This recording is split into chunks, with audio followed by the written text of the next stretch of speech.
Hello बच्चों, कैसे हैं आप सभी। उम्मीद करते हैं आप लोग भी अच्छे होंगे। तो बच्चों, आज हम पढ़ेंगे क्लास 5 में और हिंदी के किताब में पाठ 23 का मधुबनी चित्रकला, और इसका दूसरा नाम होता है मिथिला चित्रकला।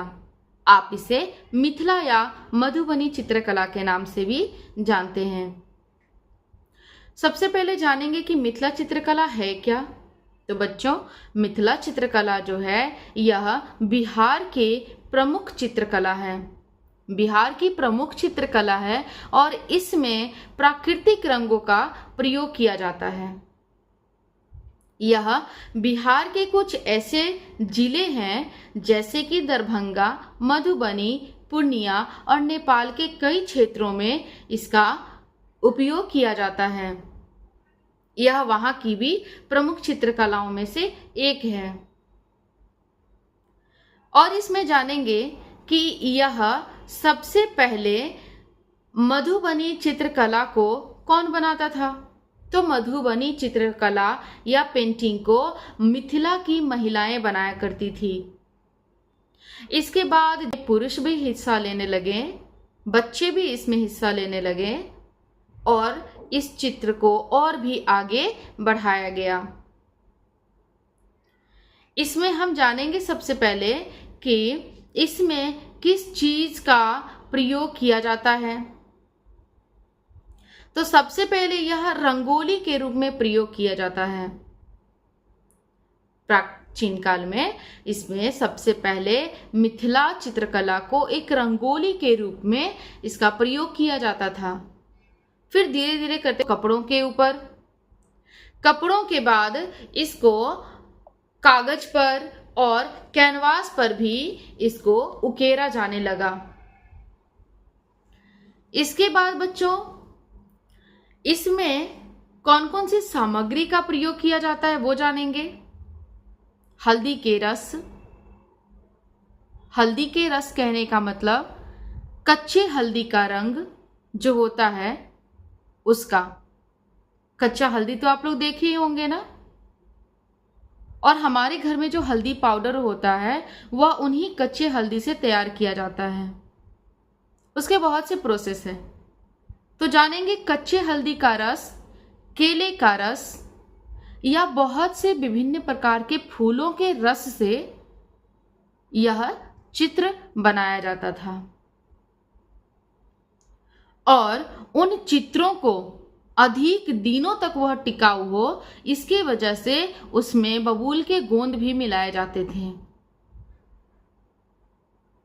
अभी तो इस प्राकृतिक रंगों के बदले में एक्रिलिक रंगों का प्रयोग किया जाने लगा है। प्राकृतिक रंग जो होते थे वे बिखरने का डर उसमें बना रहता था। अगर वो कपड़ों के ऊपर उससे पेंटिंग की गई है और वो पानी में भीग जाए तो लोगों को डर लगा रहता था, उसके डिजाइन खराब हो जाते थे। लेकिन अभी प्राकृतिक रंगों के साथ साथ अभी एक्रिलिक रंगों का भी प्रयोग किया जाने लगा है। और यह एक्रिलिक रंग जो होता है इससे बने चित्र जो है जल्दी से खराब नहीं होते हैं। अब जानेंगे कि यह चित्र जो है इसमें मिथिला पेंटिंग में किन किन चीजों के चित्र बनाए जाते थे। तो मिथिला पेंटिंग में सबसे पहले जानेंगे कि इसमें देवी देवताओं के चित्र को बनाया जाता था। राम सीता, राधा कृष्ण, गौरी माता, दुर्गा देवी, विभिन्न माताओं के देवी देवताओं के चित्र को बनाया जाता था। जानवरों में जैसे हाथी, ऊंट, सांप इत्यादि का चित्र बनाया जाता था। धार्मिक पेड़ पौधे हो गए जैसे तुलसी, पीपल, बरगद, इनका चित्र किया जाता था। और बच्चों, आपको पता है पहले यह पेंटिंग जो है आपको बता दिया गया कि रंगोली के रूप में किया जाता था। फिर उसके बाद इसकी जो प्रथाएं थी वह दीवारों पर करने लग गई। मिट्टी के बने घर होते थे, उनके दीवारों पर इसका चित्र बनाया जाने लगा।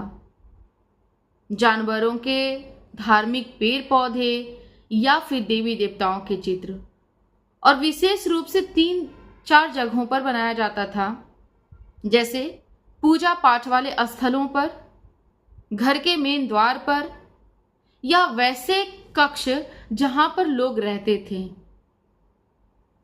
इसके बाद तो आपको बताया गया कि यह धीरे धीरे कपड़ों के ऊपर इसका चित्रकारी किया गया, पेंटिंग्स बनाए गए, कैनवास बनाया गया।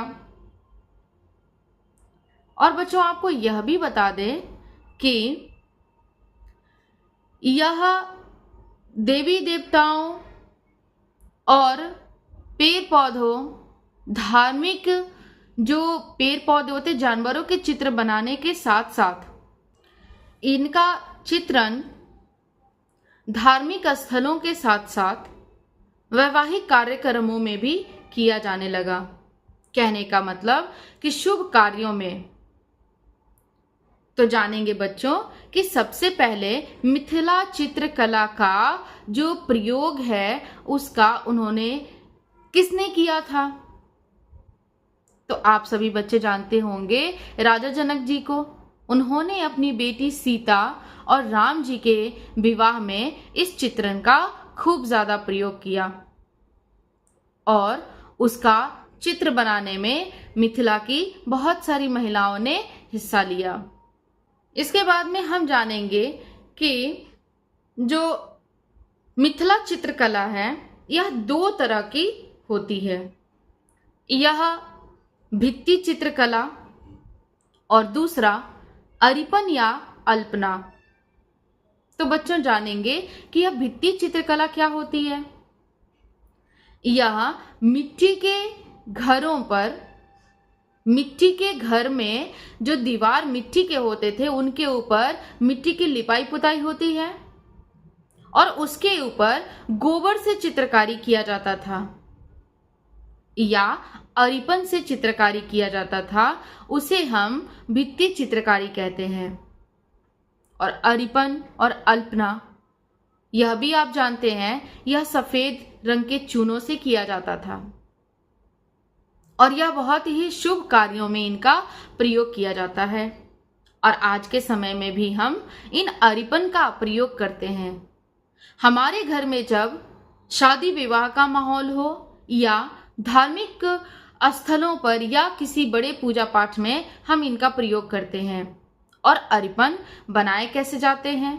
तो हल्दी और चावल, हल्दी चावल को फूलने के लिए देते हैं, इसके बाद उसको पीस करके उसका पेस्ट बनाया जाता है और पतले घोल बनाने के बाद उसका छिड़काव किया जाता है। या तो आप उससे डिजाइन बना दें या उनका फल के ऊपर, प्रसाद के ऊपर छिड़काव किया जाता है। तो अरिपन को आपने जाना, अल्पना को भी जाना। अरिपन और अल्पना दोनों एक होते हैं। और पहले के जमाने में अरिपन का प्रयोग होता था मुख्य द्वार पर उससे डिजाइन बनाने में, दरवाजे के ऊपर हो या दीवारों पर हो, इनका प्रयोग किया जाता था। पहले प्राकृतिक रंगों के रूप में 2-3 रंगों को लिया जाता था या 4 रंगों को लिया जाता था, जिसमें लाल, पीला, हरा और नीला। इन रंगों से ही, इन प्राकृतिक रंगों से ही, भड़कीले चमकीले रंगों से ही डिजाइन बनाए जाते थे। लेकिन अभी के जमाने में कुछ हल्के रंगों से भी चित्रकारी किया जाता है।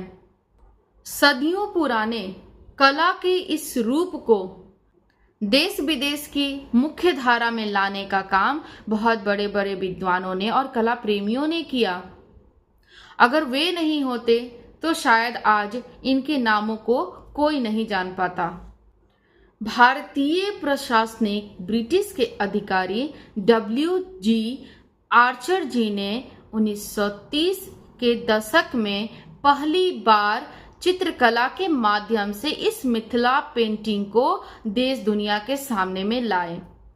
सन 2003 में मधुबनी में मिथिला संस्थान की स्थापना की गई। और यही नहीं, प्रत्येक वर्ष 20 छात्रों को छात्रवृत्ति देकर इसके लिए प्रोत्साहित किया जाता है और इस पेंटिंग में मधुबनी या मिथिला चित्रकला से उन्हें जोड़ा जाता है।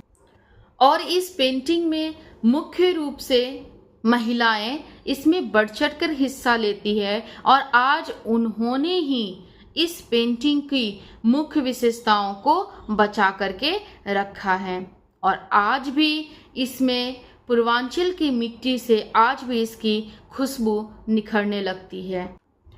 तो बच्चों, आपने आज मिथिला या मधुबनी चित्रकला को जाना। मिथिला चित्रकला को आपने जानने के बाद आपको एक मिथिला चित्रकला का एक पेंटिंग करना है और दूसरी आप जानेंगे महाराष्ट्र के बारे में और वहाँ की जो पेंटिंग है वह वर्ली शैली है। आप सभी जानते होंगे और वर्ली शैली